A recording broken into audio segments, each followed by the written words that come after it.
You have been in therapy for years, maybe decades.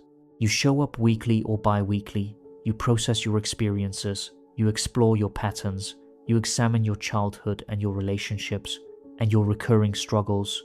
You have learned the language of psychology, can articulate your attachment style and your defense mechanisms and your core wounds with sophisticated precision.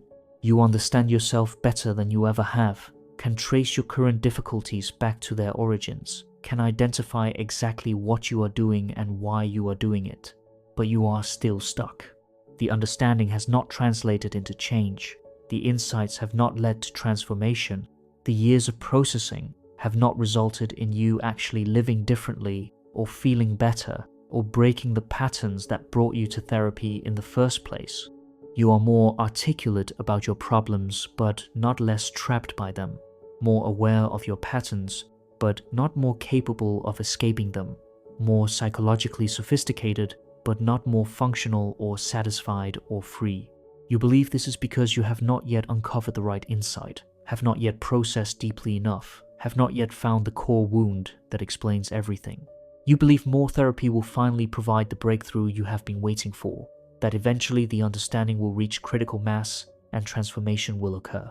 But the painful truth is that therapy itself has become the problem, has become substitute for living rather than preparation for living, has become way to endlessly examine your life while never actually changing it.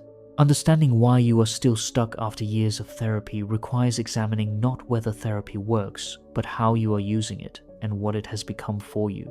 You are still stuck because therapy has become substitute for action, has become a place where you process your life instead of living it, where you talk about making changes instead of making them, where insight replaces transformation and understanding becomes excuse for remaining exactly as you are. Therapy was supposed to help you develop capacity to engage with life, but instead it has become the engagement, has become primary relationship and primary activity, while actual life remains on hold, remains something you will get to once you have finally processed enough to be ready. You spend your session talking about the difficult conversation you need to have but do not have it, talking about the relationship that is not working but do not end it, talking about the career change you want to make but do not make it, talking about the boundaries you need to set but do not set them. The therapy session becomes a place where you feel like you are doing something about your problems by talking about them, feel like you are making progress by understanding them better, feel like you are taking action by planning to take action, and this feeling of doing something allows you to avoid actually doing anything. The therapist asks what is stopping you, and you explore the fears and the old patterns and the ways your childhood created obstacles to action. And this exploration feels productive, feels like important work, feels like you are addressing the problem.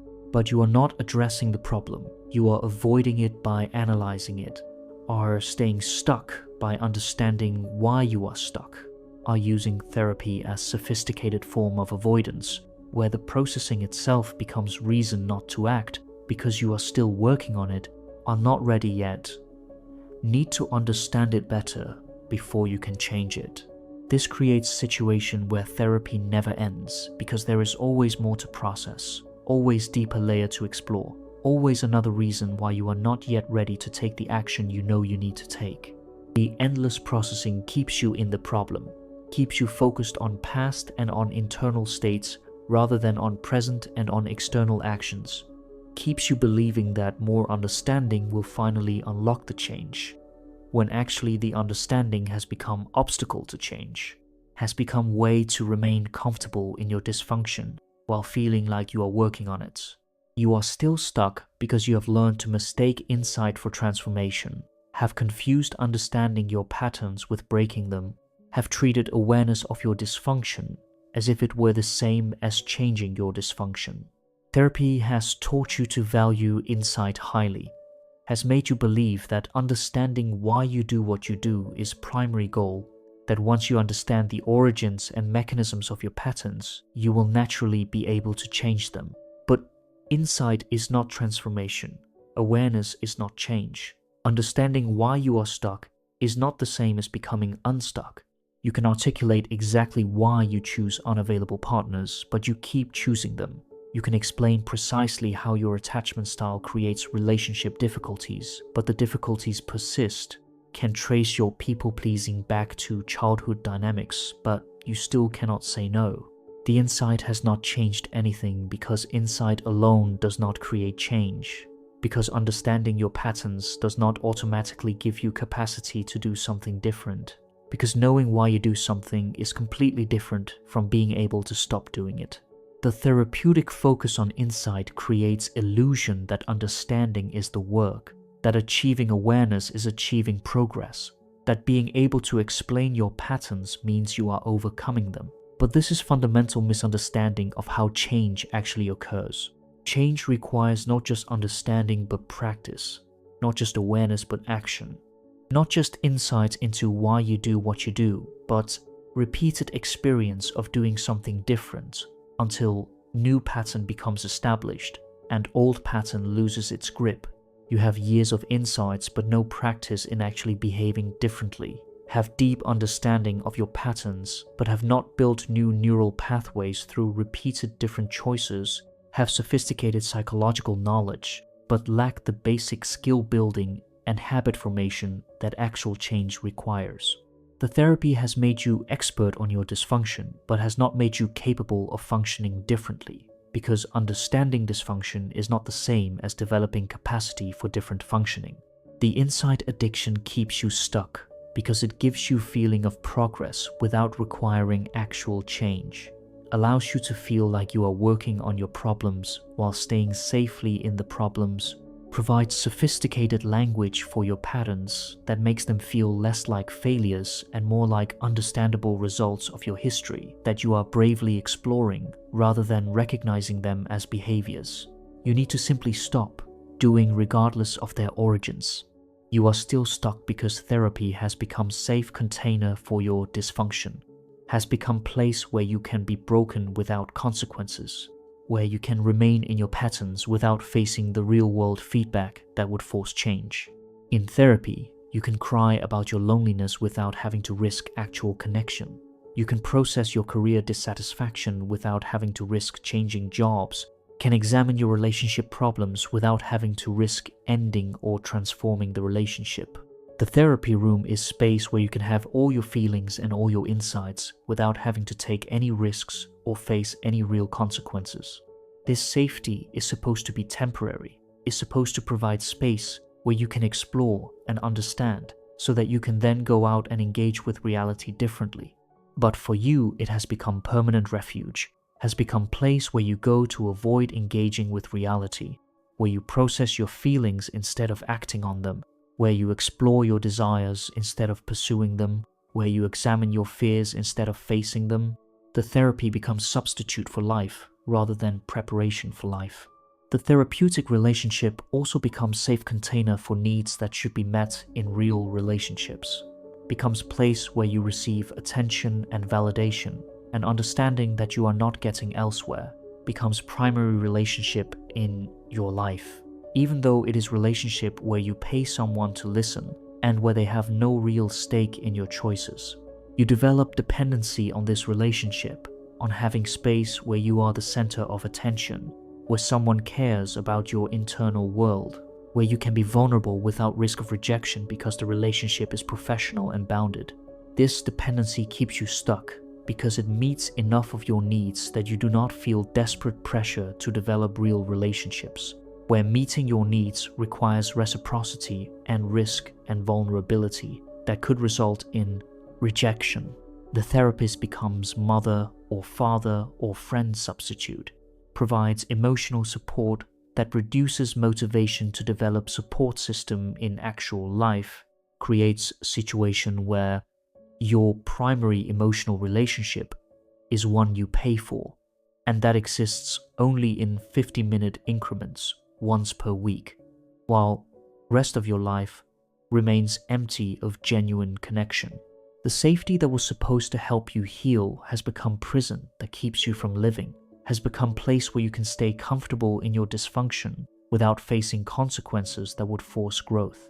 You are still stuck because you and your therapist have developed unspoken agreement that you will not actually change, that you will continue coming and continuing processing and continuing to be stuck because both of you benefit from this arrangement more than you would benefit from you actually getting better. The therapist needs you to keep coming for financial reasons, needs to maintain client base, has incentive to be helpful enough that you do not leave, but not so helpful that you no longer need therapy. And you need to keep going because therapy has become identity, and community and purpose has become how you understand yourself and how you spend your time and how you explain your struggles. This creates dynamic where neither party has real investment in you getting unstuck, where the stated goal of therapy is transformation, but the actual function of therapy is maintenance of the relationship and maintenance of the dynamic where you remain client who needs help. The therapist will never tell you that you should stop coming, will never say that you have processed enough and now you just need to live, will never confront you with reality that you are using therapy as avoidance, because confronting you would risk you leaving in anger and losing their income. And you will not confront yourself with this reality because therapy has become too important to your sense of self, has become proof that you are working on yourself and taking your healing seriously and doing everything you can to get better. Admitting that therapy is keeping you stuck would require facing that you have wasted years and money, would require taking responsibility for your stuckness rather than believing that you are diligently working on it, would require actually making changes in your life rather than processing why you cannot make changes.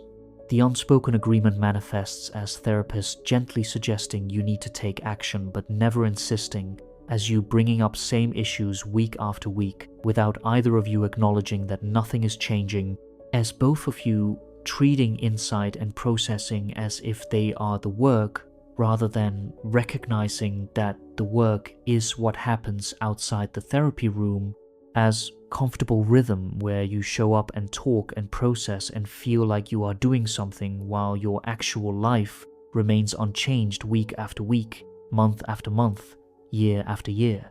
You are still stuck because therapy focuses on your feelings about your life instead of focusing on your actual life, treats internal experience as primary reality and external circumstances as secondary, creates situation where you spend all your time and energy managing your emotional responses to your situation rather than changing the situation that is causing the problematic emotional responses.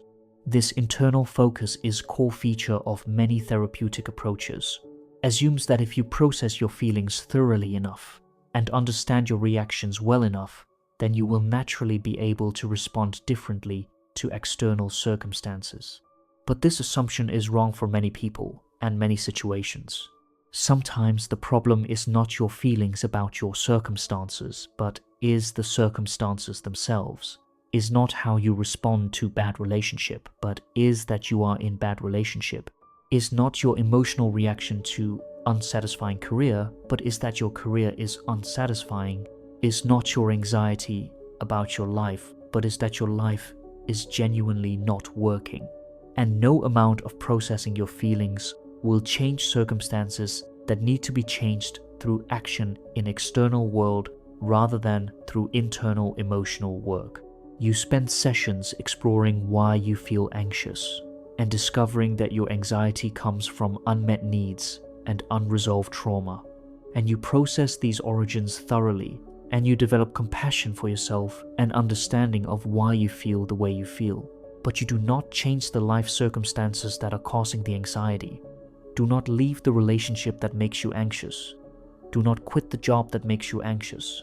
Do not address the practical problems that generate legitimate anxiety that no amount of processing will eliminate, because the anxiety is appropriate response to genuinely problematic circumstances. The internal focus also creates situation where you become so focused on your feelings and your reactions and your internal world that you lose perspective on external reality, lose ability to distinguish between appropriate emotional response to bad situation and inappropriate emotional response that needs to be processed. Everything becomes about your feelings and your reactions and your patterns rather than about objective assessment of whether your circumstances are acceptable or whether they need to change. About managing your emotional response to life rather than building life that does not generate constant negative emotional responses that require management. You are still stuck because therapy has taught you that you are fragile, that you need to be handled carefully, that you require professional help to manage your emotions and navigate your life, that you cannot be expected to function like other people because of your wounds and your sensitivity and your complex history. This framing was supposed to provide compassion and understanding, was supposed to help you not judge yourself for your struggles, was supposed to create safe space for healing, but it has created learned helplessness, has made you believe you are more damaged than you are, has given you identity as a wounded person who cannot be expected to handle normal life challenges without extensive support. You have learned that your emotional reactions are trauma responses that you cannot control, that your difficulties are symptoms of disorders or dysfunctions that require professional intervention, that your patterns are so deeply rooted in your history that changing them requires years of careful therapeutic work. This pathologizing of normal human difficulties has made you believe you are sicker than you are, has made problems that could be solved through straightforward action seem like complex psychological issues that require endless exploration and processing. The fragility narrative also gives you permission to avoid things that are difficult or uncomfortable, to claim that you cannot do certain things because of your trauma or your anxiety or your depression, to exempt yourself from normal adult expectations because you are wounded and healing and cannot be expected to meet the standards that apply to people who are not as damaged as you believe yourself to be. This creates a situation where therapy becomes reason not to engage with life rather than support for engaging with life, becomes excuse for remaining stuck rather than resource for becoming unstuck. You have been taught to handle yourself with such care that you cannot tolerate any discomfort. You have been given such elaborate framework for understanding your limitations that you cannot push yourself to do anything difficult, have developed such sophisticated language for your dysfunction that you can explain why you cannot do what others do, rather than simply doing it. The therapy has made you expert on your brokenness, but has not made you capable of wholeness, has taught you why you cannot function rather than teaching you how to function, has created identity of wounded person that prevents you from moving beyond woundedness into normal human capability. What actually creates change is not more insight or more processing or more understanding, but is taking action in your actual life despite not feeling ready, despite still having fears and patterns and wounds, despite not having achieved perfect psychological clarity about your motivations and origins. Change comes from doing things differently repeatedly until new pattern establishes itself, from facing situations you have been avoiding until they no longer trigger the overwhelming response, from building skills through practice rather than through understanding why you lack those skills.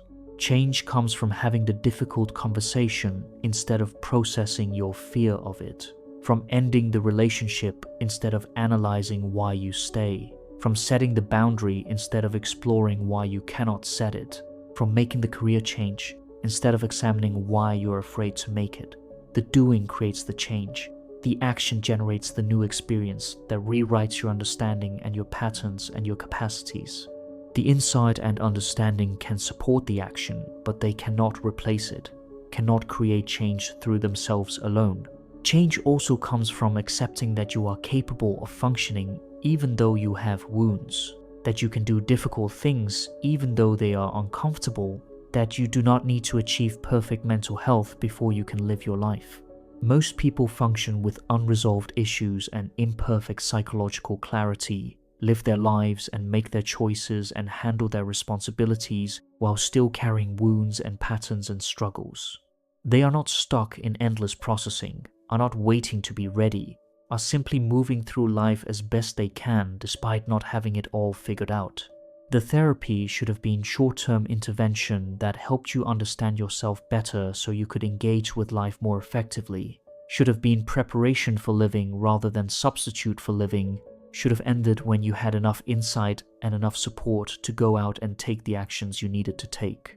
But it has become indefinite arrangement, where you process endlessly while avoiding the reality that change requires not more therapy but less, requires not more understanding but more action, requires not more safety but more risk, requires you to stop talking about your life in therapy room and start living it in actual world where real transformation occurs through doing rather than through analyzing. Conclusion: 350 words. You are still stuck after years of therapy because therapy has become the problem rather than the solution, has become substitute for living rather than preparation for living, has become place where you endlessly process while avoiding action, where you mistake insight for transformation, where you remain safely contained in your dysfunction without facing consequences that would force change. You have learned sophisticated language for your patterns but have not learned to break them, have achieved deep understanding of your dysfunction but have not developed capacity to function differently, have spent years being handled carefully while never being pushed to actually grow. You are stuck because you and your therapist have unspoken agreement that you will not get better, that you will continue this comfortable arrangement where you pay to talk about your life without changing it, where you both benefit from maintenance of the relationship more than from your transformation.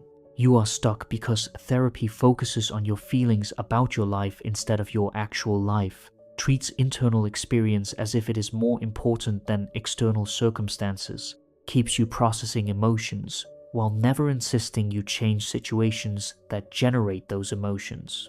You are stuck because therapy has taught you that you are fragile and damaged and cannot be expected to function normally, has pathologized normal difficulties into complex psychological issues, has given you identity as wounded person and language to explain why you cannot do what needs to be done rather than pushing you to develop capacity to do it. The therapy was supposed to help you heal, but has instead become a place where you can remain broken indefinitely while feeling like you are working on healing. The painful truth is that you are not stuck because you need more therapy. You are stuck because you need less therapy and more action, less processing and more doing, less understanding and more practice, less safety and more risk. You are stuck because therapy has become the avoidance rather than the solution to avoidance, has become the prison rather than the path to freedom. The way forward is not deeper processing, but is leaving the therapy room and living your life despite still being imperfect and wounded and afraid, because that is how actual transformation occurs, not through endless examination, but through courage to act.